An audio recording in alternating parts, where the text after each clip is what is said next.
All right, ladies and gentlemen, here we are in game number 1 from our round of 16. We're going to be starting up here at the top right-hand corner of the map, atop of the orange Protoss player from the Ukraine. Give it up for SandrO. It's such a cool name. I know. On the other side is on the bottom right. It is representing one of the best North American teams out there. Oh. It is the red Protoss player, PiLiPiLi.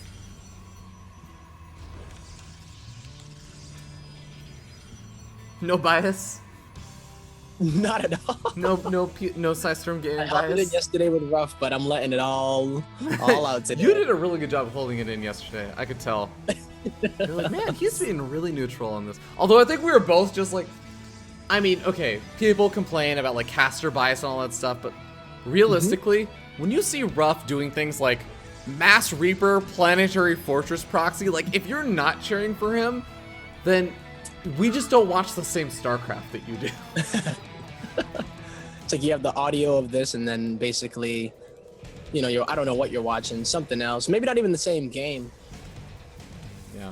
It's Well, always a good time when stuff like that happens. and he is signed up for the bracket today, so I'm looking forward to maybe seeing him a little bit later on in the bracket. But for now, let's focus a little bit on this PvP. It is pretty much mirrored build, so SandrO, despite the fact that I've kind of said it's going to be a bit of a harder match for him, I will note, Ligulek only pulls from competitive games, like matches played in tournaments.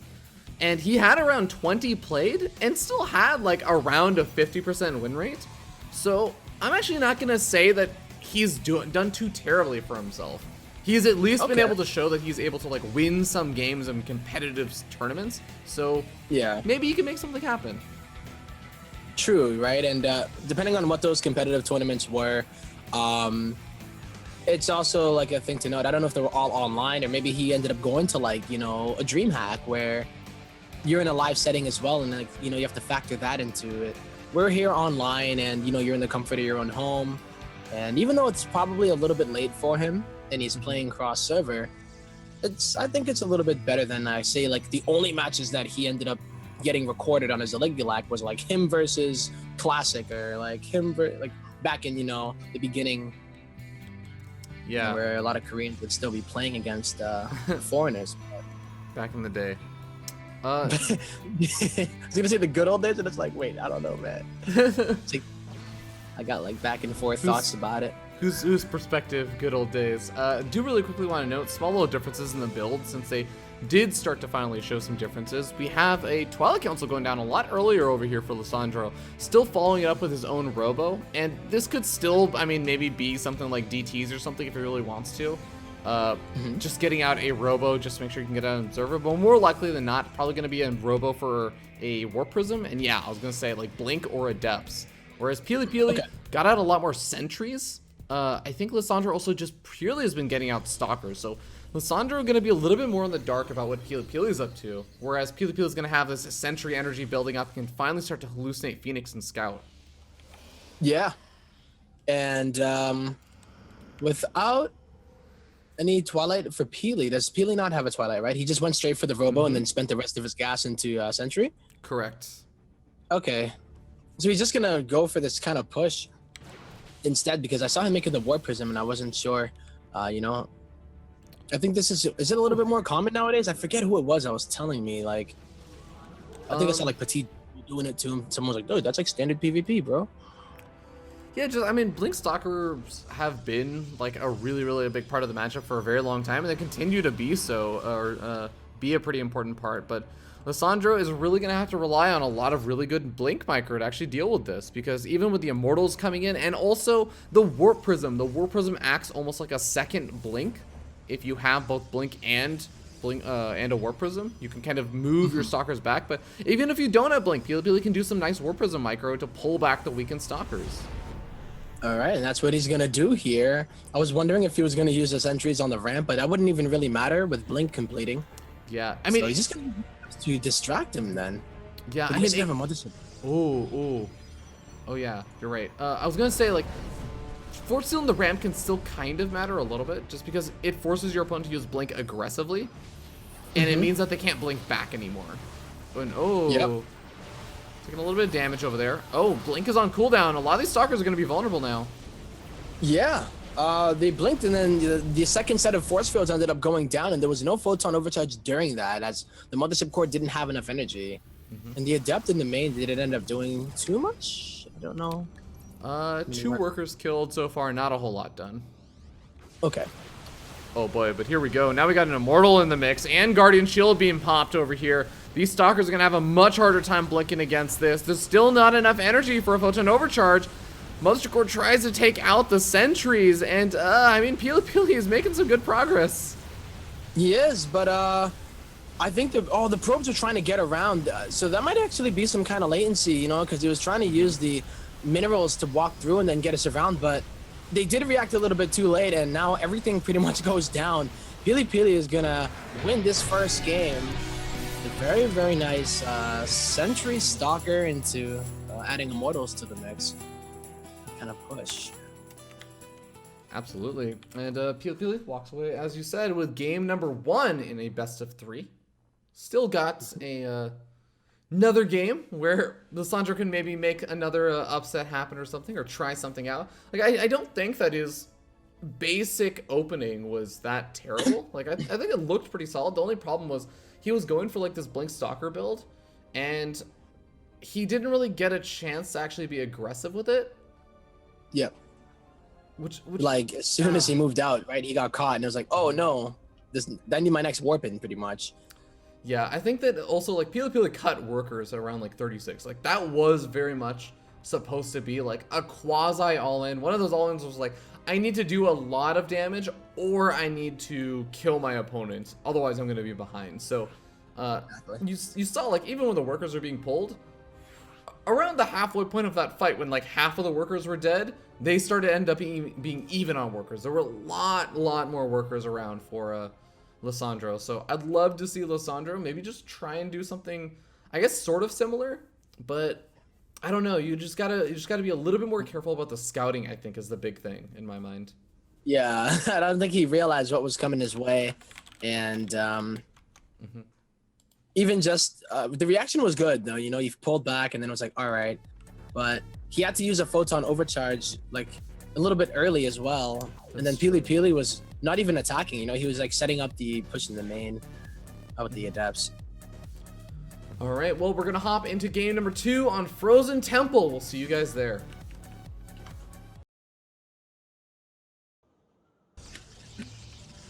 All right, ladies and gentlemen, here we are in game number 2 in this best of 3 from the round of 16 for the Chairs4Gaming Cup number 8. Spawn down here in the bottom right-hand corner of the map, we have the orange Protoss player, still looking for a bit of an upset. Can he do it? The Ukrainian Protoss, SandrO. And in the top left, up by 1, he needs 1 more to seal it. It is SandrO Gaming's PiLiPiLi.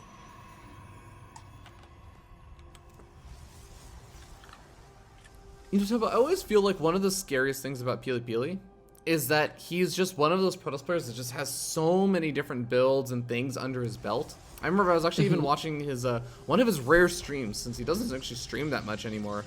But I was watching one of his rare streams yesterday, and he was playing, like, just kept playing the North American ladder and just kept hitting Scarlet over and over and over again. And it was so funny because every single time he'd hit Scarlet, it'd be like, okay, I'm just gonna try like something totally different. And it's just like 7, 8 games go by, and it's like you're still just doing like completely different builds than you were doing before. And I really do feel like it's hard to play against him, because you can't just be like, oh, he's the player that really. It's not like you know, playing versus Puck, which has its own difficulty in the sense like he executes like 1 or 2 styles really, really well, but that's all he really tends to do. I know what you mean, yeah, and it's also something cool to note, because when we cast the best of 69, it almost felt like he ran out of options against Jon Snow, or like builds. So maybe he was like, never again. Never again. 9 more builds to his repertoire. Yeah, I mean, he's definitely done a really good job of it. I remember he was actually even, it was getting to the point where he was just like, yeah, I'm gonna go triple Stargate versus Scarlet now. Like, I don't know if this is gonna work, but I'm gonna try it. Like, I think that we can maybe make this work. Like, oh, okay. But PvP, I do feel like there's also a pretty wide variety of like openings that you can do. Things sort of generally tend to lead toward either you going for like a big charge lot Archon all in or something in the mid game, or it'll end up going to like Blink Stalker Disruptor, like Tempest maybe mixed in. So I mean, there are kind of end game points where things sort of reconverge, but in the early game, I do feel like there's a fairly wide variety of things you can do. Yeah, and that's what I really have always liked about this matchup. Like, it's cool because of the way that it works like that. Whereas in ZVZ, a lot of the times it's like, well, it's probably going to be Ling Bane, but then it'll go into who knows what. Yeah. And then who knows? I mean, who the hell even knows what the late game truly is half the time. But Ultra versus the Ultra. Tend to not. You don't even make it past that point sometimes. So. Yeah. Well, we do have a similar kind of openings, I guess, from both these players, though. We have Robo Twilight coming out from SandrO. We have just straight up Robo coming out from PiLiPiLi. Is going to be adding on a Forge this game. Kind of interesting. Okay. Now, what do you think of that? I mean, such an early one, indeed. Yeah, so PvP is a really weird matchup in the terms of upgrades, because a lot of players just don't tend to go for a lot of upgrades early on in this matchup. Just like because of the heavy influence of things like disruptors. It just becomes less common, and it's like adepts will two-shot workers regardless. So if you're making adepts to do harassment or something, it's not like getting a +1 will really benefit you. So this really does almost seem to me like PiLiPiLi is kind of committing to doing a lot of gateway aggression before it gets to the late game stage. That's kind of what it feels like to me, at least. All right. Yeah, I could actually see that being the case too. Like, he has something kind of cooking up here where he's gonna hit most likely as soon as +1 is complete, and whether it's going to be tech heavy or not, I mean, he already has the robotics facility, so at least the Immortals are going to benefit pretty well from that, especially because SandrO is going for Blink again. So, you know, what does already well against Stalkers are probably going to do even better. May even let the Adepts trade a bit better as well. Yeah, this is going to be a really, really hard situation, I think, for SandrO. He does a spot an Adept and moving around, shading around, and trying to maybe get a scout out. Of course, PiLiPiLi going to be able to keep that Adept alive for a little bit longer, but I want to also note SandrO's vision. He has seen the early gateways and everything. Like, he saw the natural expansion, so he knows it's not like a big one base all-in that should have been hitting like maybe a minute ago. But he really just doesn't know exactly what the tech is. He's seen like an Adept. That's pretty much all he's really even seen of PiLiPiLi's units. Yeah, that's basically it. You're right. And he has no idea about the upgrades. He has no idea about pretty much anything. But the way that he's defending, at least, he's in. I mean, obviously, Stargate probably would have hit by now, but you know, he's keeping the Mothership core at home. Does he even? He even has an observer at home too. So if it was DTs, he would at least be able to defend against them. So at least he's taking the precautions, right? Where Oh, this is really weird. The Blink Stalkers kind of sees control of a moment where PiLiPiLi goes after the pylon that he's got with the Hussein Phoenix, and now he's going to be out of position. These Stalkers, don't really want to blink too far forward, I think. Oh, actually blinking up to the higher. I really don't know how I feel about that. I really do think that he may have been better off saving that blink to blink out of here. Now he's going to have to wait a little bit longer. Yep, he loses a few Stalkers, and he only gets 2 pylons for his efforts. That might have actually been a scout, you know, because we were just talking about how he didn't really have a lot of information.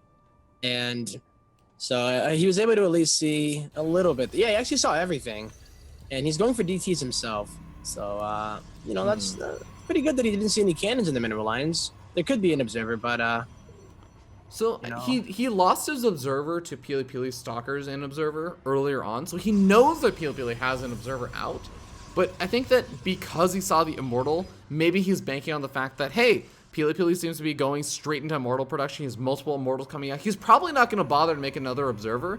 And if you keep that observer with your army, then yeah, guess what? You don't have an observer back at home to deal with DTs. Yep. Oh, and this War Prism is going to get scouted. And PiLiPiLi has no idea what is inside of it. I mean, there's nothing in it right now. But he's going to know, like, that something's going to be coming. And he's probably going to be ready to at least have units in position. It's only the question of having the observer there. I don't actually think there's a safe spot on this map in the corner. Oh, no. I think you just lose it. Oh, that is Oh. horrible. Yeah. Well, that's Rip. less than ideal. I mean, the DTs are just gonna have to be warped in back at home and walked all the way across the map, but we don't actually even see DTs being made right now. Yeah, We're just he seeing walked like them on the sentries other and stuff. side. So he has to walk them all the way across. Oh yeah, there they are. 2 DTs. One of them sitting over a potential 4th location. The other one maybe making his way over to the 3rd. But guess what? There's a photon cannon up. The army is over there, and this DT might actually even just walk straight into the army. Almost just narrowly ends up avoiding it. He's gonna get out. Yeah. At least he keeps the DT alive, and that's gonna keep Pili on his toes a little bit, forcing another cannon here at the 3rd. So PiLiPiLi taking those precautions. And what I was talking about earlier is not true. You know, I was saying that it's going to be the +1 and he's going to, you know, maybe try to hit some timing with it. No, he's just trying to get the fastest upgrades possible. And he's going to have +3 by the time almost +1 is going to be done for SandrO. Yeah, it's going to be a pretty big difference in upgrades. 2 weapon upgrades above. And I want to note, it did not get to that big disruptor play. So these Immortals are going to be hitting like absolute freaking trucks right now. And I feel like PiLiPiLi just has too scary of an army. Even with Blink Stalkers, you can't blink versus this many Immortals. No, there was so much DPS coming out right there with the +2 and no upgrades done here for SandrO. So yeah, hitting with +2 and then was it all Zealots? Yep, that's pretty much the best benefit of that upgrade, I would say. And they even force all the units to go on back. And even the pylons get absolutely shreked. Oh boy. Well, Pylon's still doing some pretty good damage, although they are now kind of out of range for the most part. SandrO is starting to build up that immortal count. That's another thing I will say is kind of starting to go a little bit better in his favor, but I mean, he's running out of those photon overcharges. Or should I say, like, he's run out. He doesn't have the Mothership Core anymore to do it, so he's really got to rely on good positioning and I guess good Archon hits on these Zealots. Yeah, I mean, it's going to be pretty tough. He at least has the +1 now, though. But +3 is soon to finish here for PiLiPiLi. I don't even think he's going to need it. So many Zealot Warpins are coming out here from PiLiPiLi. GG is called. And PiLiPiLi will advance over SandrO. Makes it over 2-0 in a very clean sweep and moves on to the round of 8 to play off versus Keen. And that's going to be a pretty interesting match. But ladies and gentlemen, we're going to hop to a short little break while we get the next series started. You guys are watching the Chairs4Gaming Cup. Please do not go anywhere. We'll be back in just a few